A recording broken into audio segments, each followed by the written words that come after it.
Let's go ahead and check out what these new cards do. This is the University of Piltover. Round start. Discard your hand, create 3 random cards in hand, and grant them fleeting. Holy shit. So basically, you play this, and every single turn, you're playing like 3 random cards. So this is like a meme card. This is like even more of a meme card than the ARAM card, Howling Abyss. This is like... Nobody expects this card to be competitive. It's a really fun card. Like it'll be funny playing with this card. That's about all there's to say here. Patched Poro Bot. So this is really interesting. Patched Poro Bot is now a Poro keyword. So this is another PNZ Poro, which is actually kind of scary because PNZ already has the best Poro in the game. Unironically, Poro deck with Freljord PNZ could be good. While in hand, I have a random keyword that changes each round. When I'm summoned, grant me this keyword. Wow. That's pretty cute. I mean, it's a 2-mana 2/3. So there's going to be some turns where you basically can't play it when it's an ephemeral. But there's actually going to be a lot of turns, like when you go through all the keywords. Honestly, this is really not bad. This could be like a solid card. I actually think, unironically, I think a Poro deck could be a major thing, just off the back of this card. Poro decks were a lot closer than people thought. Like, PNZ already had the good Poro, which is really important. The fact that PNZ already had, they got Poro Cannon in the last update, and they already, they've got just the default flying Poro. And Poros have been getting more and more support. I know a lot of people look at Poros as this like meme archetype. Teehee, they're little furry guys. But in reality, they have been kind of like creeping up in power. Every patch, they're getting more support. And they're closer now than people realize. Unironically, when you get enough Poros that Poro Snack says burst speed 3 mana, like half your deck gets +3/+1/+1, or +1/+1. That's really crazy. That's really crazy. This gets a keyword that's going to scale with stuff. It can get tough. What are the best keywords off of this? This, like, unironically, the Poro deck looks really good. Victor's going to be the Poro support? Ugh, I don't know about that. Elusive? Yeah, Elusive is pretty good to get off of this. All right. Numble Sprite. Uh-huh. This is a token? It doesn't have a gem, and it sure as hell looks like a token. Okay, let's see what summons this Mumble Sprite. Sorry. Trevor Snoozebottom. It's probably one of those champions you don't hear much about. Never heard of this guy. Support, create an attacking Mumble Sprite with my supported ally stats. Whoa, wait a second. Whoa, what? Okay. Wait a second. Wait. This is just an elusive clone button? Hang on. This is 3 mana, just double up elusive stats? Into another elusive?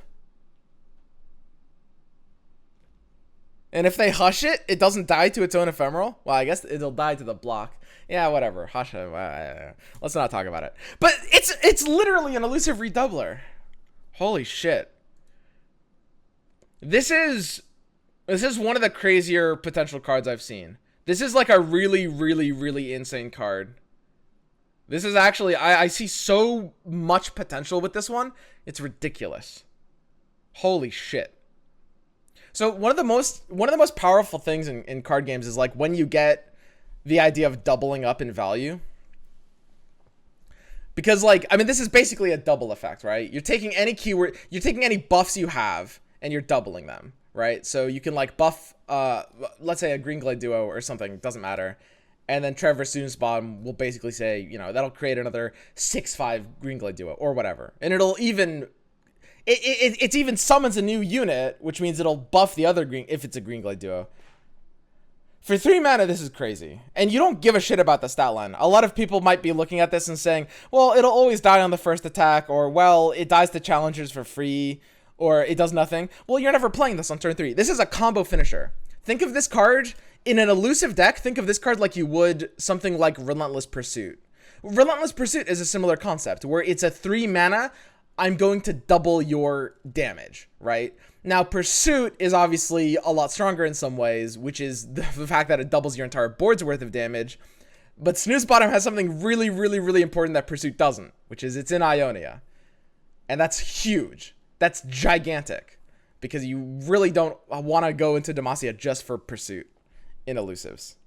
This is actually a scary card. It's going to be meta dependent because there's going to be plenty of counters to this sometimes. You don't only have to clone elusives. Oh, I forgot you could clone normal cards too. All right. What else are we going to clone apart from elusives? Come on, that's it, right? That's it. Fearsome. Zed. Cloning Zed seems terrible. Darius? Darius is kind of funny. Swole Squirrel. I guess you could clone non-elusives. You fucking weirdos. Yeah, I mean, you could use this as kind of like, yeah, when there's a big thing, Hecarim, Nautilus, whenever you have a big thing that it needs its stats to get through, you can definitely, like, clone it.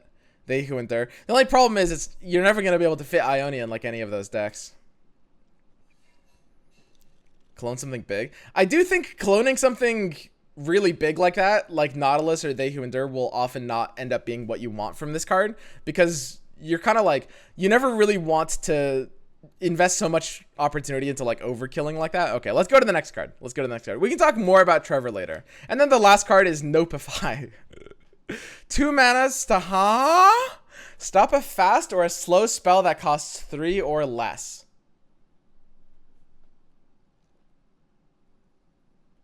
So interestingly enough, you'll notice that this can't stop skills, whereas Deny can cop skills. Well, they really are making Ionia blue. So for those of you guys who don't know, Legends of Runeterra has had this very interesting history where it's like, you know, Deny came out and it was kind of OP at 3 mana.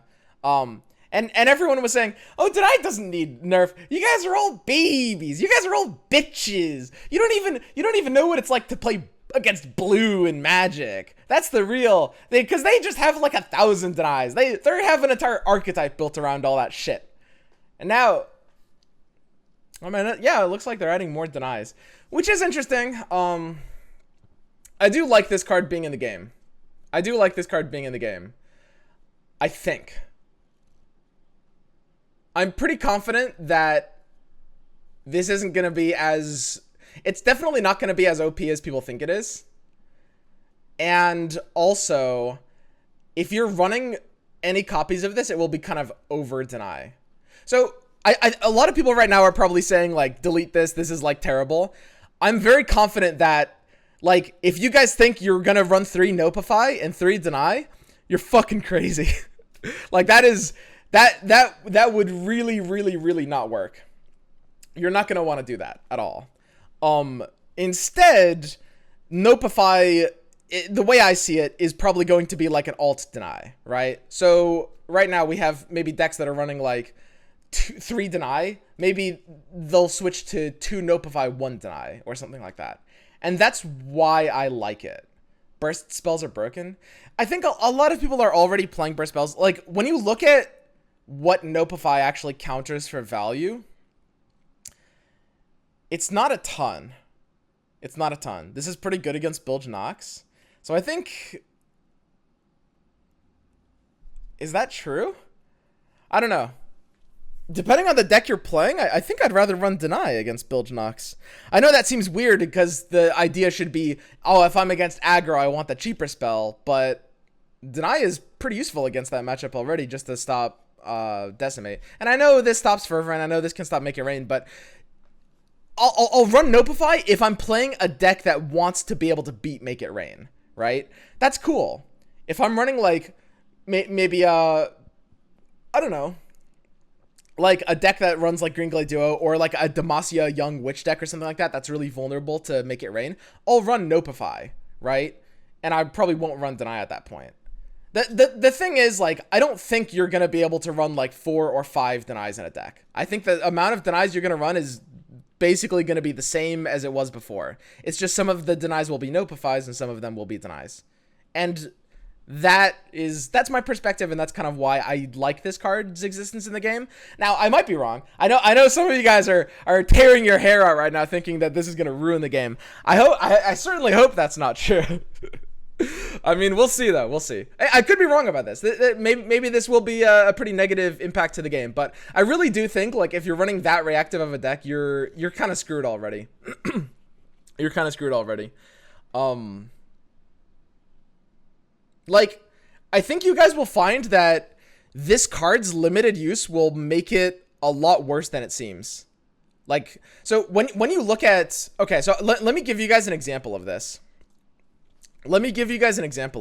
Right? Which is the card Purify, right? We see so much right now. This, Silence is really, really good. This, like, burst speed Silence.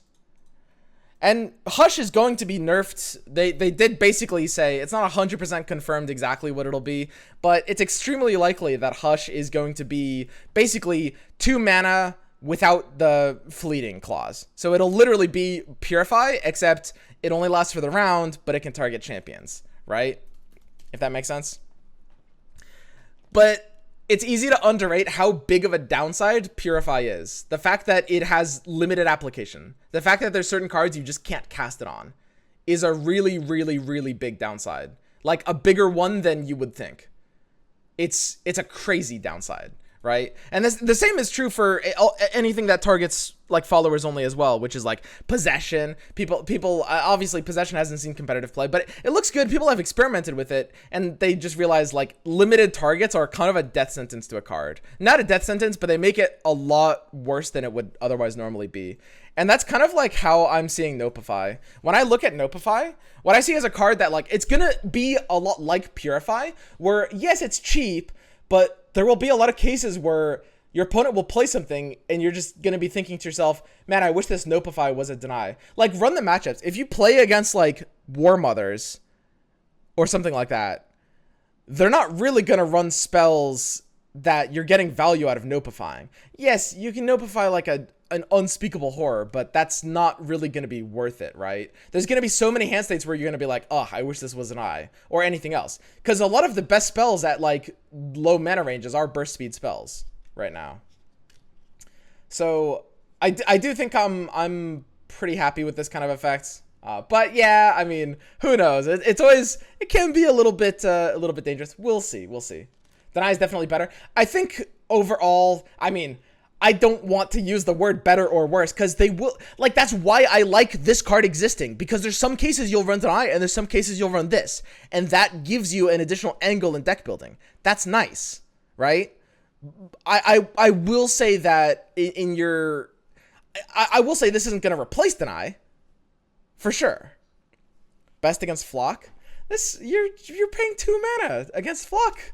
I mean, you will do that sometimes in some decks, don't get me wrong. It's not like a bad play just because it's -1 mana, but it's not like a nuts smasher answer. It's not going to feel great, right? Depends on the meta, but seems good. It's a card that'll be on the competitive level. Like I said, swap it over, Deny sometimes. Anyway, that's my initial impressions for these cards. Today, it's pretty vanilla day. There's not too much we can, like, work with. I do think that the University of Piltover, this is a very obvious meme card. Like, this is not even true. Like, the thing is, when you look at the other card, when you look at Howling Abyss, it's like, it's a meme card that actually does have some kind of... Where's Howling Abyss? Which one is it? Oh, I lost it. Here we go, Howling Abyss. It's a meme card, but it does have some kind of potential to be, you know, a decent card. You look at it and you're like, well, I could see this in a tournament lineup if I'm kind of like banning out aggressive strategies and trying to do a more specific target. This card, the University of Piltover, is not even pretending. This is just like a straight up meme card. Porobot, unironically, I think this card will push Poro Freljord. Like, zero irony. This card is super fucking low-key. It's so crazy how low-key that is. It's also the 2-mana Poro, which they needed. Poro decks have a 1-mana Poro, and they do have Poro Herder, which you can play on turn 2 sometimes.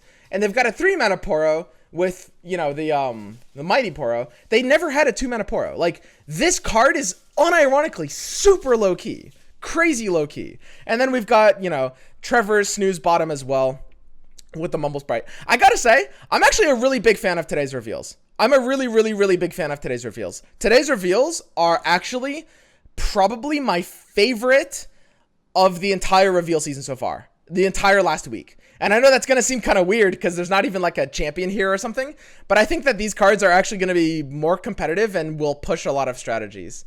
I think literally apart from the University of Piltover, these other 3 cards are all competitive and aligned in ways to kind of like make deck building interesting and open up more options.